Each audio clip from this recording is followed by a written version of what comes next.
Tugas yang terakhir adalah memperbaiki halaman detail kelasnya. Jadi kalau teman-teman klik salah satu data kelasnya, maka nanti halamannya akan error. Saya harus memperbaiki dulu halaman detail kelasnya. Berarti pada saat template detail kelas di render, ada metode create yang otomatis dijalankan.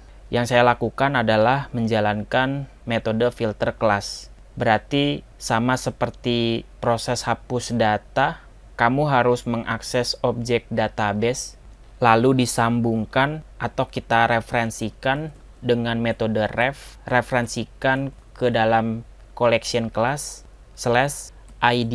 ID di sini berdasarkan root param yang sudah kita simpan ke dalam satu nama. Namanya ID. ID ini sebagai ID yang unik. Untuk kode yang sebelumnya saya bisa hapus karena sebelumnya saya mengambil data dari local storage lalu memfilter datanya. Nah, sekarang saya akan akses database yang mereferensikan kelas berdasarkan root param yang didapatkan. Jika ketemu dan cocok, simpan data kelasnya ke dalam satu nama, namanya kelas ref atau kelas detail ref. Saya buat pakai let. Kemudian kamu bisa sambung nama tersebut dengan metode onValue. Seperti yang sudah saya jelaskan, metode onValue adalah mendapatkan data sesuai dengan database, tapi kita mendapatkan data yang spesifik berdasarkan ID params-nya. Dipisahkan dengan koma yang akan dilanjutkan ke dalam sebuah fungsi. Saya bisa langsung tulis function kurung kurawal atau menggunakan teknik arrow function. Keyword function digantikan dengan simbol sama dengan lebih besar. Di dalam fungsi ini adalah proses penerimaan datanya. Kamu bisa tulis item, namanya bebas. Intinya di sini kamu bisa melakukan sesuatu terhadap data yang berhasil didapatkan. Yang saya lakukan di sini adalah melakukan update dari data detail kelasnya sama dengan data value dari database, yaitu item. Tapi ingat, data itemnya harus kita sambung dengan metode vol, seperti yang sudah kita lakukan. Simpan programnya, buka lagi halaman kelas. Untuk metode before create, updated, bisa kamu hapus karena metode itu tidak perlu kita deklarasikan. Saya deklarasikan untuk mempraktekkan bagaimana cara kerjanya. Balik lagi ke kelasnya, saya bisa klik JavaScript. Oke, sejauh ini kamu sudah berhasil menampilkan detail kelasnya.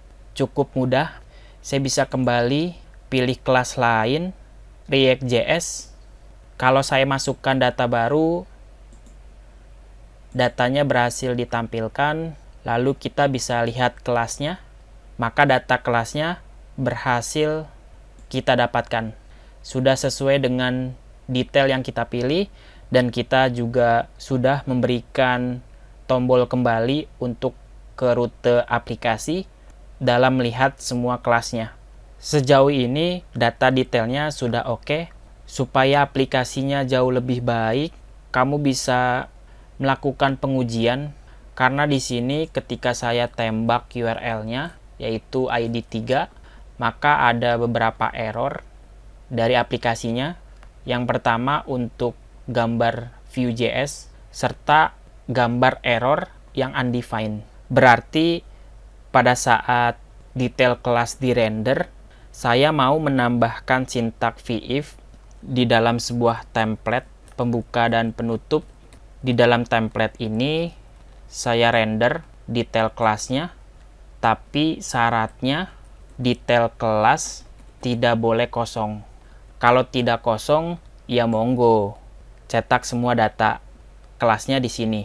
Tapi kalau teman-teman ingin menampilkan sebuah pesan error, kita kasih elemen blok untuk else-nya, yaitu kelas tidak ada. Untuk error gambarnya, yaitu bagian header komponen, saya akan hapus properti props-nya. Yang saya lakukan langsung menampilkan gambarnya ada di dalam folder image, lalu vue.js.jpg, sehingga di dalam template-nya kita bisa hapus data props untuk bagian header. Saya bisa langsung tuliskan manual seperti ini. Tidak ada props, propsnya kita hilangkan. Kita refresh, datanya berhasil kita dapatkan, gambarnya sudah berhasil dirender. Untuk bagian yang ini, kamu bisa mengecek URL gambarnya. Kalau gambarnya ada, tampilkan lokasi gambarnya. Tapi kalau tidak ada, kita biarkan kosong. Nah, sekarang errornya sudah dihilangkan. Saya bisa kembali ke semua kelas, pilih kelas lain. Misalnya saya copy, saya kembali, pilih JavaScript, lalu kita tembak URL yang valid, saya enter, data detail sesuai dengan ID yang kita tembak sudah berhasil ditemukan. Sejauh ini detail kelasnya sudah cocok, tidak ada error di dalam konsol, web aplikasinya sudah sesuai dengan apa yang kita inginkan.